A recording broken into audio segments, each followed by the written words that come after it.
Coming up on today's episode, how content marketing can help you stand out from the crowd and attract new clients for your online fitness business. Hi, my name's Mariah. I'm the owner of Wealthy Boss. I am an online and in-person fitness instructor in barre, Pilates, and yoga.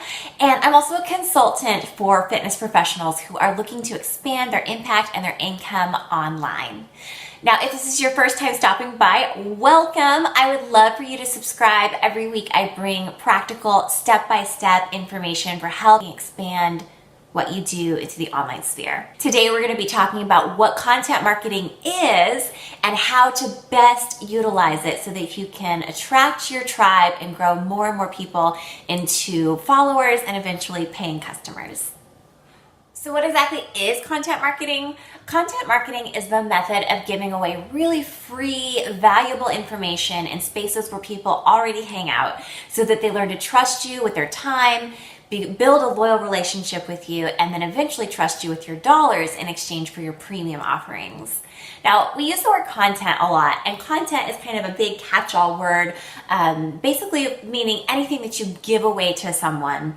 And it can be, oftentimes we think of it in terms of social media, but it can also be a blog on your website, it can be podcasts, it can be even an ebook that you give away for free on Amazon, which if you want to learn more information about that, I recently recorded an episode on how to create a fitness ebook for Amazon. So with content marketing, this content is always free for the consumer, and it may or may not be free for you. Now, I suggest that you start with free content marketing, but do recognize that paid advertising is also a great way, of course, to promote your free content to get it in front of more eyeballs in the first place. So in marketing, we call this process of attracting someone with really good free content and then nurturing them into paying customers a sales funnel. If sales funnel feels a little too salesy for you, just think of it as like a journey. You're inviting people to come on this journey with you. All right, now that we know what content marketing is, we first need to decide what social media platforms are you going to be on and how are you going to deliver your big main piece of content every week that we're going to talk about in a moment. I'm really personally loving YouTube these days for fitness entrepreneurs in particular, and there's a couple of reasons for that. Number one, YouTube is a search engine and it is owned by Google, which is the largest search engine in the universe, in the cosmos. So people go to YouTube specifically looking for solutions. They are going expecting to spend time consuming that content. Whereas something like Instagram or Facebook, people are kind of going it's a little bit more passive. People are kind of going to just see what they see and aren't necessarily going with a particular objective. Whereas YouTube, they're going in and they're searching for specific answers. Also, YouTube is really the only platform that I can think of that people go to for full workout programs, for full-length workouts. So it could be a really great place to start for fitness entrepreneurs. And for help starting your fitness YouTube channel, I invite you to download my free Fitpreneurs YouTube Success Kit at wealthyboss.com/YouTube, and I will link to that in the description below. Of course, you probably won't want to have a daily presence on YouTube. Producing a whole workout video or tutorial is a lot of work, and you don't really need to be posting there every day. So that could be your kind of your one big piece of content every week, and you'll probably want to choose maybe one or two other platforms to show up on to have more frequent nudges. So now we've chosen our social media platforms, and it is now time to plan our different categories of content. So at any time in your sales journey, you're going to want to make sure that you have at least 3 distinct levels of content. You're going to want to have ungated content, gated content, and paid content. So the first 2 forms of content, gated and ungated, are actually both free, but we're going to talk about the differences between those and how they lead you to the journey of getting people to your paid content. So your ungated content typically can be something that you put on social media. That's going to be something that people are going to get the full benefit, the full value of that without having to go anywhere else for it, without having to leave the platform that they're on. So for example, an Instagram post, that would be a great example of free content in which you're giving maybe a tip, maybe you do a little video clip of a single exercise to show them how to incorporate this abdominal exercise into the routine. Maybe you're sharing a recipe, something where they get the direct value then and there. They don't have to give you their email address. They don't have to go to a different platform in order to access that content or derive that benefit. This video is also an example of ungated free content. You found this on YouTube and you don't have to give me your email address or do anything. All you have to do is watch it. Now, gated content is still free content, but you're restricting the access in exchange for your email address. So only those that are coming now into your inner circle are going to be able to access this content. So from your leads perspective, then you kind of want to think about this in terms of like, they have just given their phone number to the cute guy who was flirting with them, right? So they've now kind of put the power in your hands to give you permission to talk to them on your terms. Whereas before, it was on their terms. They were coming to your social media site, and now they're actually giving you permission to voluntarily give them information through your email address. So gated content needs to be really good, so attractive that they're willing to give you their email address, which a lot of us now are pretty reluctant to do. And also why we may want to consider a baby offer, which we'll talk about a couple steps later. So some things that make really good gated content could be workout series, it could be recipes, it could be resource guides, just like that fitness YouTube success kit that I told you about a moment ago. That would be an example of gated content. It's going to be pretty comprehensive and robust, and you're going to share some incredibly powerful information in there. Now, there's two reasons why you want to collect email addresses, why you want to have gated information. The first and probably most important reason is that people who are on your email list are statistically much more likely to eventually buy from you. They're going to be more engaged, they're going to trust you more, so they're really more in that inner circle where they're more likely to pay attention to what you say. The second reason that you want to make sure that you're growing an email list outside of your social media following is that you own your email list and you don't own any social media platforms.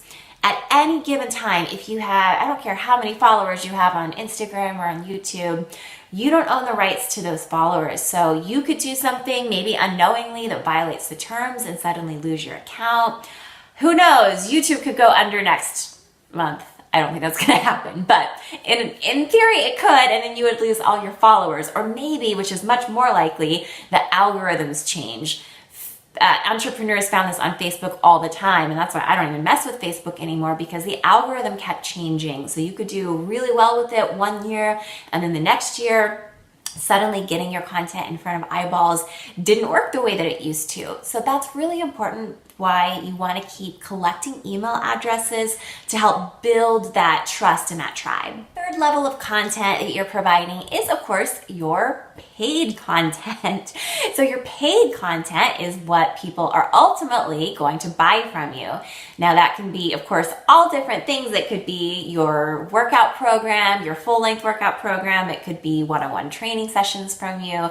If you're not really sure what that paid content is going to be, I invite you to check out my video, How Do Fitness Influencers Make Money? For an in-depth look at 10 different business models and also a little behind the scenes peek at how I created my first $10,000 in online fitness revenue.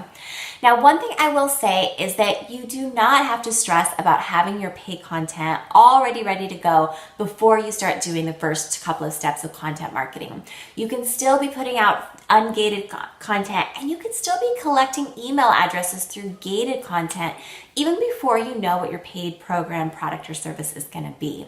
In fact, it's often in that process of developing that relationship with your tribe that's going to kind of clue you into what type of paid offerings and services that your potential customers actually want from you. And then I mentioned that you might possibly want to have a fourth level of content, which would actually be a replacement for your gated content. Now, this is not all or nothing. I suggest if you try this fourth type that you also have some gated content. But some trends are now showing us that because so many places are now asking us for our email addresses, and we may give them fake email addresses that we never even plan to use outside of getting that free thing, that oftentimes a baby offer where you're presenting something right off the bat that is a paid service, but is a very low cost kind of entry level offer, is a really effective way to grow your tribe too, because people are going to just cut to the chase. They don't want to go through your whole sales funnel, your whole sales journey. They're going to get a quick win from you, and then they're going to trust you with more. So that's potentially a fourth kind of category or level that you might consider having. Again, it wouldn't necessarily be that you're not doing gated content. It just might be that you have some gated content, some baby offers, so that people can self-select what they want. For some people, they are going to be more conservative and really want to take their time getting to know you and trusting that relationship before they buy from you. Others, on the other hand, don't want to waste time and they just want to cut to the chase and get to the good stuff right away. So consider having a baby offer as well. All right, so now we've chosen the platforms that we're going to show up on. We've created 3 or 4 different types of content, or at the very least, we've created our ungated and our gated content plan. And now it's time at looking how to deliver the content, because when and where you deliver the different types of content really makes a difference.